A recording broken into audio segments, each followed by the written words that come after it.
Hola, bienvenidos. Estamos en Sigüenza, tenemos un conversando casi navideño. Vamos a charlar con Bárbara Butragueño. Ha sido ella la que nos ha traído hasta Sigüenza. Y bueno, solo decir que yo tenía muchas ganas de entrevistarla. Primero por ser poeta, por ser joven y porque considero que es una gran poeta. Buenas, Bárbara, muchísimas gracias. Hola. ¿Por qué Sigüenza? ¿Qué te une a Sigüenza, lo primero? Mi padre estudió aquí y creció aquí y luego ya se fue a Madrid, entonces pues por mis abuelos y he venido desde Tenéis pequeña. casa y hacéis vacaciones, esas cosas. Has hecho recientemente un recital, vamos a empezar casi por el final. Has hecho un recital el viernes, hace unos días, en Madrid, con tu último poemario, que es Casa Útero. Cuéntame, ¿cómo fue? Pues bien, en el Ateneo, que en el ciclo Los Viernes de la Cacharrería me invitó Miguel Losada y la verdad es que le pone un montón de cariño al ciclo y pues me encantó porque me presentó Noni Venegas, que es una poeta a la que admiro muchísimo, y hizo una presentación increíble que no creo que me merezca y la verdad es que pues muy bien, porque pues fue un poco como leer por primera vez el libro y poner un poco a prueba los textos y me estás quedé contenta. muy a gusto, sí. Casa Útero, que es tu cuarto poemario, vamos a decir un poco para la gente que no haya seguido mucho tu trayectoria.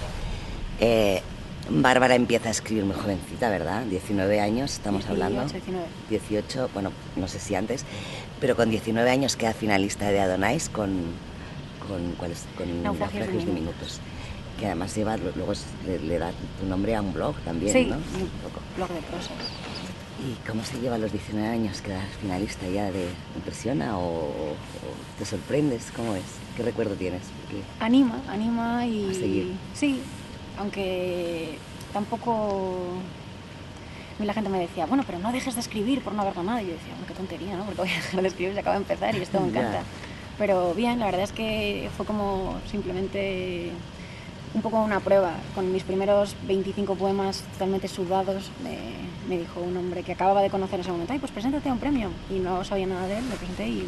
No a un premio cualquiera. Claro, es que no lo conocía ni nada, sí. Cuando uno empieza, pues cada me impresiona. Y tienes 4 poemarios todos inéditos. ¿Y qué te ocurre con el papel? No, pues que tampoco hay mucha prisa. Me he presentado a concursos y tal y he quedado finalista y bueno... Pero lo que es así ponerlos en papel es que hay como una cierta... Siempre hay una cierta prisa para publicar y todo el mundo publica y está muy bien, pero a mí me ha permitido pues madurar un poco más las cosas y no tener tampoco... Ahora ya, por ejemplo, me voy sintiendo más preparada y a lo mejor puede que publique ahora para finales a lo mejor de 2012 o mediados el poemario anterior de Incendiario. Y luego no quieres, imagino que eres exigente y no quieres tener cualquier cosa en papel, eres también un poco... ¿Eso te importa? ¿Cómo publicas? ¿De qué manera? Sí, totalmente.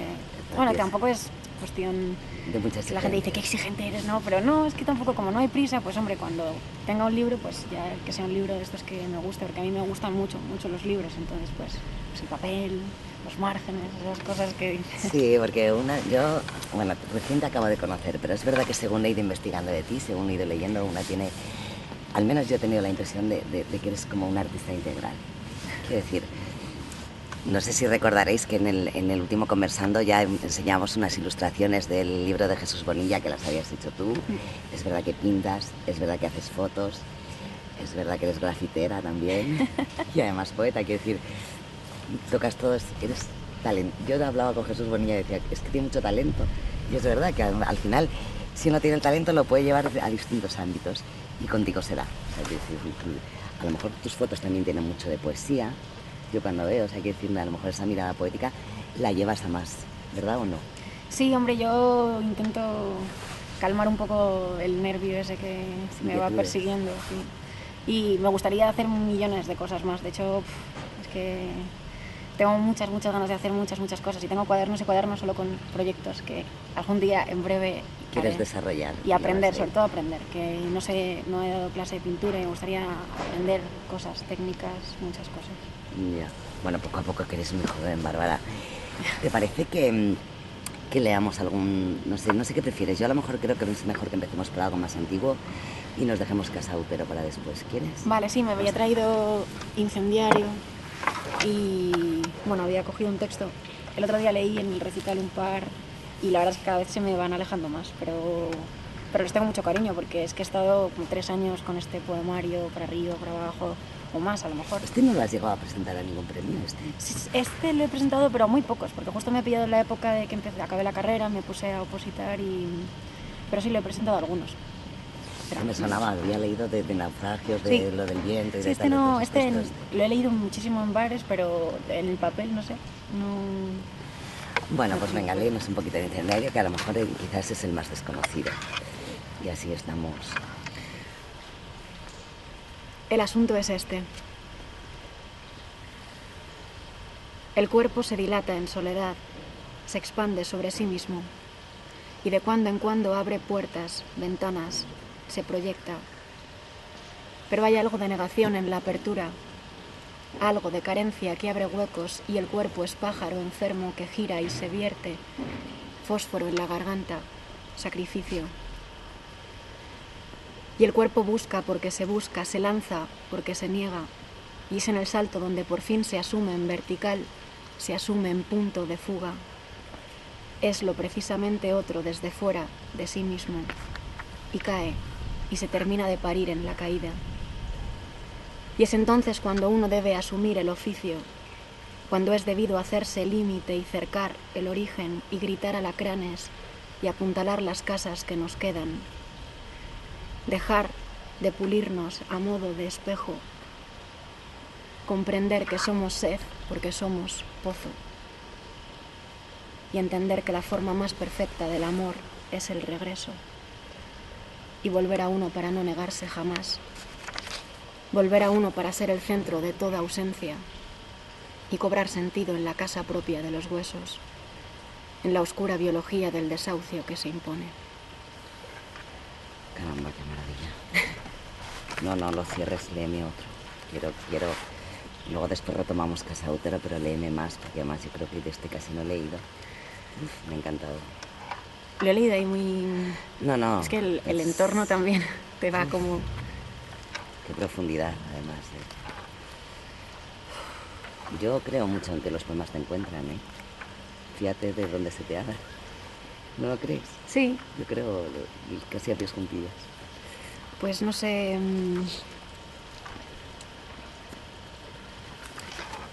Es que este es un poco... Este es muy antiguo, no muy antiguo. Bueno, vamos con él.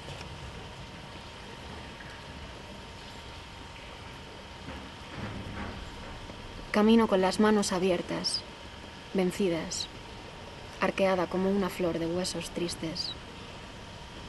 Camino hasta introducirme despacito en la luz, despacito como una araña me cobijo en su cuna de mimbre y miro mi vientre vacío de caracola estúpida. Nadie conoce mi cárcel de harapos, mis manos húmedas de pena. Nadie sabe que en mi piel los niños lloran y yo no merezco bailar si no hay lluvia. He sangrado todos los muertos de este mundo. Todos han golpeado mi vientre con cólera. Durante largas noches mi cuerpo ha llorado una oscuridad perfecta, algo así como una fiebre de piel y sangre agitadas. ¿Y todo para qué? Para encontrarme en cuerpos que no son el mío y en vientres grandes como conchas. Para sentir este viento turbio en el pecho y barro en las manos y en los muslos y dentro de mí una gran farsa que gira como la noche.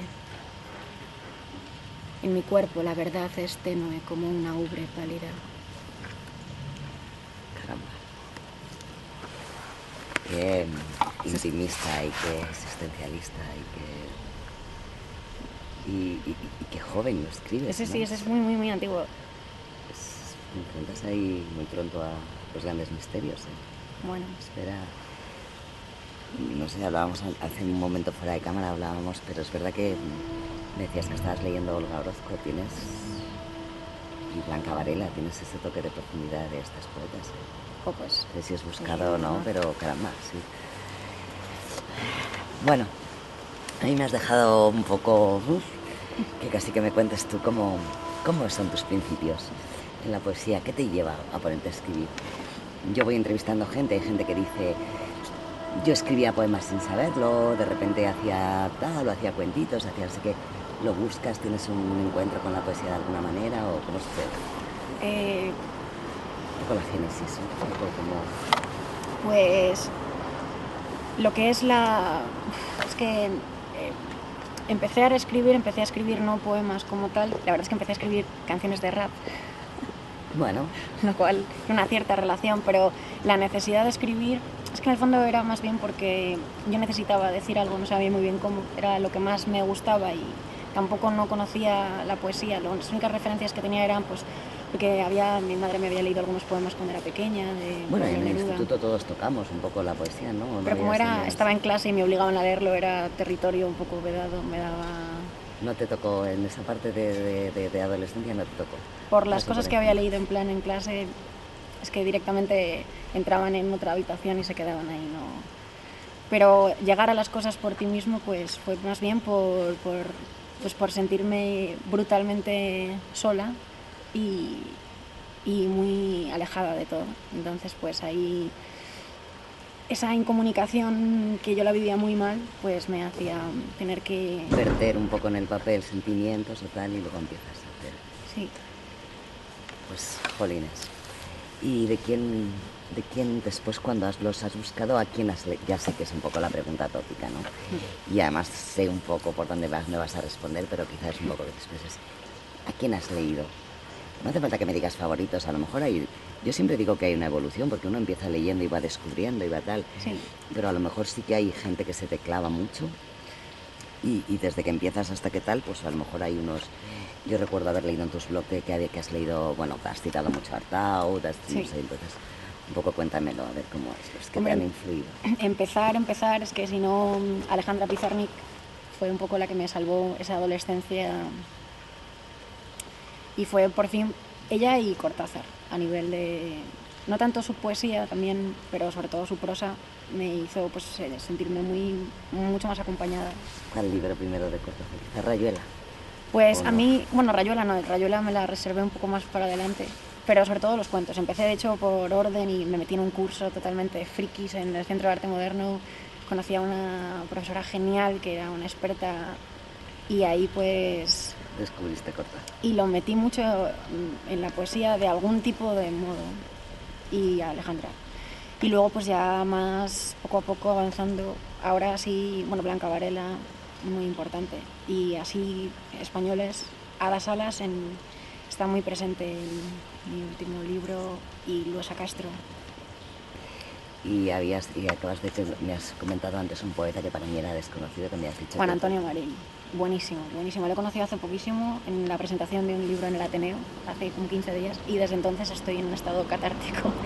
Entonces me comentabas bueno, que había sido un recital de él y que incluso lloras, ¿no? Sí, la verdad es que no me pasa mucho, me habrá pasado, pues, no sé, 2 o 3 veces en la vida, la verdad. Pero estas personas que te rompen totalmente, y además que es que esa noche me hizo plantearme toda mi manera de escribir, dije, algo está fallando aquí, yo tengo que generarle esto a alguien y sobre todo porque es que era una honestidad tan brutal, sin perder la belleza, una honestidad que eso es la empatía que yo busco, un poco la empatía. Pero porque, déjame que indague, porque te sientes pequeñita cuando lo escuchas. O por lo que llega a transmitir, ¿cómo es? Es por la sinceridad y el valor enorme de ser tan sincero y además no caer en lo prosaico. Porque Ni en lo manido, ni en... ¿O qué? Sí, hay como 2 maneras, supongo, de llegar a transmitir algo. Desde lo que es, por ejemplo, pues la prosa versificada, por así decirlo, que es ya empatizar desde pues ya sentimientos más como, por ejemplo, empatizar desde la compasión, desde la tristeza. Pero es que esto con la belleza es que penetra de una manera mucho más brutal. Porque sin dejar de lado lo poético es que puedes, no sé, hermanarte ahí totalmente con lo que te estaba diciendo. Y yo en ese momento conocía a un ser humano y no me he podido separar de él desde entonces. Me pareció increíble. Jolines, pues tengo que leerlo porque no conozco nada y me dejas ahí con la... Lo buscaré. Así eres absolutamente libre y en el caso de que sí, que me da un poco la impresión, porque además tocas mucho el tema de prosa poética y además, ¿qué aspectos, porque tampoco se puede ser libre como del todo, total, o sea, qué aspectos tienes en cuenta? Música, ritmo, hombre, el lenguaje por descontado, esto no hace falta que me lo digas, pero sí algo, sobre todo cuando vas más al verso, no a la persona, ¿qué cuidas más? El ritmo es muy importante, sin duda. De hecho, yo siempre que escribo me grabo y lo escucho mucho. Yo lo recomiendo mucho, ¿verdad? Que no hace falta ni siquiera... Yo no cuento, nunca sí. he sabido, pero sí que es quizá por ese principio de escuchar rap. A uno sí le que queda la melodía. Hay sí. una estructura, pero aún así el significado siempre es el que acaba mandando un poco. O sea, si algo no encaja, es que... Pero es lo que tiene que ser, pues es lo que tiene que ser y se tiene que meter de alguna manera. Al final, más o menos organizas todo, pero... Pero sí que cuando haces ese recitado, sí que algunas cosas, eso que decimos, te arañan o no te cabe el decir una palabra, eso sí. Sí, algo araña, hay que intentar, es que claro, ahí hay una pugna entre significado y siempre pues un poco belleza que... Pero al final se tiene que acomodar y el significado es muy importante para mí también. O sea, el ritmo está, pero hay algunas cosas que tú las escuchas y dices, hay aquí. Y, por ejemplo, pero también es que tampoco lo tengo muy medido, es un poco depende. Vas un poco improvisando, pero si te llevo a la dicotomía última de tener que elegir entre el significado o, por ejemplo, el ritmo, ¿prevalece el significado? Prevalece el significado. ¿Verdad? Sí. Eso justo es lo que me planteaba el otro día en el recital, pero más con ritmo, con belleza, en el sentido de pues lo poético, ¿no? ¿Qué es lo poético? Un poema que tenga hallazgos poéticos, metáforas, imágenes, o un poema que llegue a todo el mundo y que verdaderamente todo el mundo pueda pues eso, empatizar con el significado, decir, me está diciendo claramente esto y esto me está llegando a mí. Pues esa pugna, que esa es la que más me traumatiza. Y yo comparto mucho contigo esta idea un poco de la belleza. Me parece que no se puede escribir poesía sin belleza. No hace falta irte al preciosismo de buscar el recargado ni nada, pero es verdad que la belleza es... Pero, por ejemplo, ¿qué hacemos con autores que buscan casi la... Manero? No me sale nada, no me viene nada, pero estos que te hablan de las babas y de los mocos y del... En plan tal... O el surrealismo, por ejemplo, que a mí es una cosa que también justo estaba hablando del recital, que es que, pues no sé, el hecho de poder poner una cosa y que sea totalmente sustituible por otra idea un poco igual, una cosa que no se sabe muy bien, pues que es tan oscuro, tan oscuro, tan oscuro, que al final, pues que no se puede congeniar muy bien con eso. Pero a lo mejor es, y sigo preguntando, pero a lo mejor es la propia subjetividad de la belleza, o sea, quiero decir, es que sí, pero es que belleza en cosas que no sé si te habrán, no tanto en la poesía, a lo mejor más en fotografía o más pintando, es que dices... Sí, es cierto que hay cosas abstractas, pero si verdaderamente lo que a ti te mueve a escribir ese poema es algo concreto, un determinado debate interno, una lucha, pues realmente quieres que esa lucha también llegue, aunque sí que haya partes en las que inevitablemente va a haber un subjetivismo, porque hay o una imágenes, pequeña inmundicia que es la que a lo mejor te tal, pero... Pero si quieres, yo creo que ahí es una cuestión de justicia, por lo menos conmigo, y de hecho tengo en este libro hay un capítulo concreto que es dedicado a la lucha con el lenguaje, que yo me traigo aquí, y es justo eso, es que verdaderamente quieres que se haga un poco de justicia con esa, eso es lo ideal, ¿no? Que le llegue también un poco esa reflexión de fondo, esa lucha a la gente, porque, pues no sé. ¿Y en esa lucha con el lenguaje no te faltan muchas veces las palabras? Totalmente. Además es que son unas palabras que son de todos y son muy rígidas. Sí. Y no te llegan, ¿verdad? A veces dices, bueno... De hecho... Cuando lees algo que has escrito dices... Está la mitad de lo que he querido. Totalmente, ¿no? totalmente. Al final escribes 2 poemas y dices que no he empezado a contar nada. De hecho, hay una cita en ese capítulo de Roger Wolf que justo dice, es que está mejor expresado, no lo puedo expresar mejor, dice, si el escritor parece pasarse la vida buscando motivos para no sentarse a escribir, no es por vagancia, sino porque sabe que entre lo que tiene en la cabeza y lo que finalmente pondrá en la pantalla o en el papel, media en el mejor de los casos una distancia considerable y un verdadero abismo en el peor. Su permanente tentación de abandono surge del hecho de saberse derrotado de antemano. Esa impotencia tremenda que dices. Sí. Total. Y luego además, luego lo que decías de un poemario a otro, luego encima, cuando ya te alejas un poco de lo que has escrito, todavía el abismo es más grande. Es decir, hay una pequeña lejanía recién, pero como le dejas pasar un poco de tiempo, dices, bueno, o sea, no logré ni la tercera, bueno, ni la quinta parte de lo que intentabas. Sí. Totalmente. ¿Te parece que hacemos un poquito de Casa Útero, que es el último, y vemos un poco tu evolución con el mundo de la palabra? ¿Evolución o trayecto así disperso? Yo creo que evolución, ¿eh? Casi afirmaría.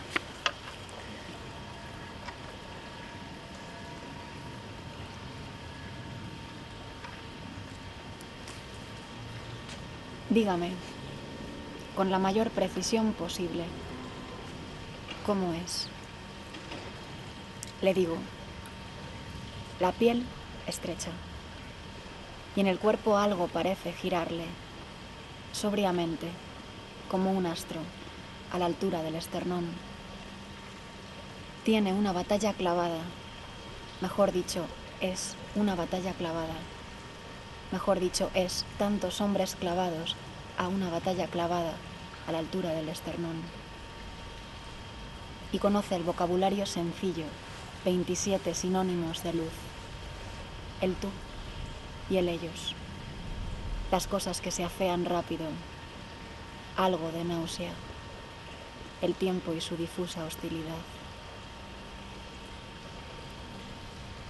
Yo le miro sepultado entre tanta palabra que le lanzan, tanta palabra hueca sobre tanta palabra hueca, sobre tanta coraza hueca que esconde al animal diminuto que desesperadamente se busca. ¿Por qué no te basta?, le digo. ¿Por qué no es suficiente motivo el hollín, el caldo oscuro de los huesos, ese pozo negro que dejas al caminarte? Más que caminarte, vagar, puntualizo. Debería ser suficiente un amanecer desde la sangre, vivir un día en verdadera verticalidad, con el sol cayendo en vertical sobre un yo, siquiera cierto, un yo, siquiera puro, un yo. Y no esa maraña que vistes, con esa boca grande que siempre te está tapando, esa boca grande donde mueres y mueres y mueres, porque es allí en la saliva caliente, allí donde te encuentras contigo y te odias. Y dígame, ¿qué piensa de la fuerza? ¿Cómo vive esa criatura que más que vivir se padece? Le digo, mal. Tiene el cuerpo abombado de tanto equivocarse.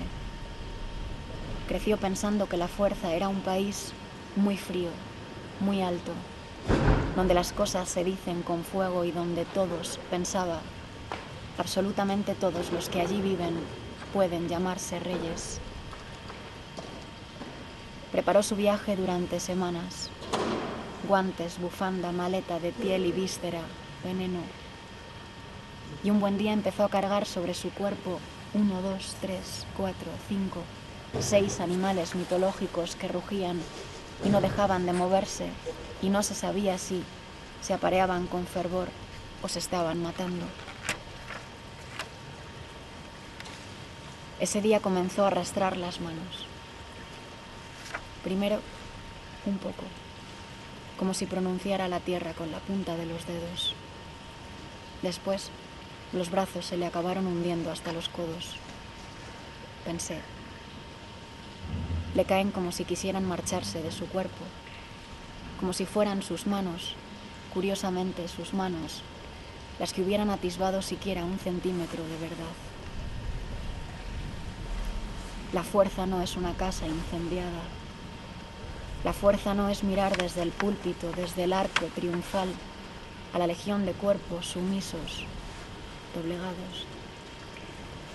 La fuerza no es el país oscuro al que ha rendido durante tantos años culto doliente, rodillas en tierra. La fuerza no es, el amor no es, la familia no es una casa incendiada. Entiende. La fuerza, no supiste verlo. La fuerza, la fuerza, la fuerza, la fuerza estaba justo delante de ti. La callada resistencia, el ojo del pez, tan redondo, tan blando, que no sabía si lloraba o estaba ausente, como ido, riendo desde otro lugar.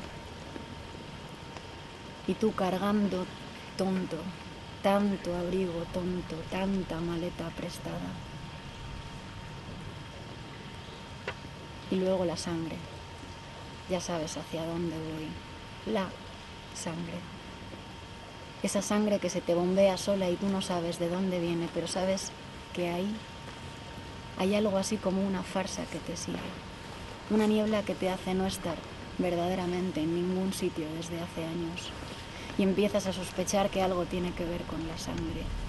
Sí, con esa sangre que se te bombea sola como un animal ofuscado y sabe a óxido y te llena la boca de arena y te repite nombres, nunca el tuyo, siempre gritando. Y te das cuenta de que no es sangre lo que se dice propiamente sangre, humor circulatorio, líquido teñido de pigmento hemoglobínico, no. Si te fijas con cuidado te das cuenta de que son pequeños cuerpos magullados, como entrañas apiladas, carne muerta con nombres y con ojos familiares. Y en la inmensidad del rojo ves flotando un trono. No, es una tumba. Y en la inmensidad del rojo ves brillar la balaustrada del discurso que flota lejos, tan hermosa. Tantos años mirándola desde abajo con la boca grande, como queriendo apresarlo todo, no vaya a ser que... Y entonces, como si alguien pulsara una tecla, no tú que tienes las manos hundidas en la tierra, alguien parece pulsar una tecla y entonces el pez, la sangre, el animal ofuscado, el pez, el barro, la palabra hueca, el pez, la farsa, la maleta prestada, el pez. Sí, el pez y su callada resistencia y su ojo tan blando, tan redondo, donde alcanzas a ver, pequeño, el país de la fuerza. Ahora sí, el país de la fuerza, sin casa incendiada, ni batalla clavada en el pecho, ni vocabulario sencillo, ni náusea. Sí, un lugar con un centro y un yo, y un animal diminuto que espera, parece al fin estar encontrándose.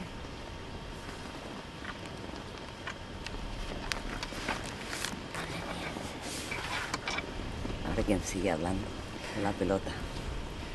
Jo, bárbara, tremendo, impresionante y para no decir nada más y quedarte meditando. Pero vamos a intentar, como mínimo, terminar este pequeño recital y esta pequeña conversación. Tiene el cuerpo abombado de tanto equivocarse. Ay, respiramos. ¿Cómo se queda la gente cuando te...? Porque aquí estábamos en petit comité, pero ¿cómo se queda cuando el otro día, cuando te escucha así, no se hace un silencio sepulcral y se mastica y se quedan, los impresionan? Porque... Pues no sé, yo lo leo ya, lo he leído solo una vez, pero Y no tienes las... me entero ya de nada. O sea, no se crea esa... No sé, eso que notas que a la gente le traspasas, ¿no lo notas? Bueno, a lo mejor la primera vez es poco, pero... Uf. Bueno, seguiría, se me queda siempre corta, siempre digo lo mismo, pero creo que también hay mucho que meditar escuchándote. Creo que también dices mucho de ti, de tu manera de ver el mundo, de tu interior. Ya lo comentabas al principio. Si te parece, yo no sé lo que opinarán los chicos, pero acabamos, no sé si has visto muchas, unos versitos que son tu huella, pues tuyos o de cualquiera, algo muy, muy breve, que saldrá sobreimpreso. Y no sé si nos da tiempo a un poema más con las vistas estas, porque se me ha olvidado decirlo, estamos en el Parador de Sigüenza y también querer agradecer que nos han cedido este fantástico lugar. Entonces, cogemos los versitos un poco para terminar. Te agradezco infinitamente que hayas accedido a conversar con nosotros. Un placer. Me ha encantado. Muchísimas gracias. Y luego, si los chicos ven que cabe el poema, lo hacemos, ¿vale? Vale. Venga, dinos los versitos. Unos versos de... Sí, una brevedad como para ese es nuestro final, es un poco típico, ¿sabes? Sale sobreimpreso en la pantalla, es un poco la despedida. ¿Míos o de otra persona? Lo que te apetezca. A mí me gusta tenerlos de la poeta que he entrevistado, pero ya te dejo que decidas. Es algo que sea... Quizá te lo debería haber dicho antes, pero te pillo un poco así. Sí, me digas. Pero... a cualquier cita de pues, estas. Vale, voy a leer una cita de Gloria Fuertes, que me lleva persiguiendo muchos años, de la poesía para adultos de Gloria, que es un poco desconocida comparada con la poesía infantil y a mí me parece buenísima y que está un poco por redescubrir. Dice: la gente se está matando mientras yo escribo sentada. Y me parece un gran final. Artífice, sucia, mentirosa la vida. Y este miedo al aire como si vivir fuera sobreexponerse. Una temeridad, un ser el blanco, el muerto tieso en la camilla, no. La potencia de ser muerto sin serlo. Ese segundo de casi muerte más doloroso. Como si mi cuerpo dátil en la casa útero, mi cuerpo dátil, pequeño, se arriesgara constantemente a la vida. Un salir al aire, a la muerte, a la orfandad, en este mundo de lobos donde los otros, tan otros siempre. beguadatv.com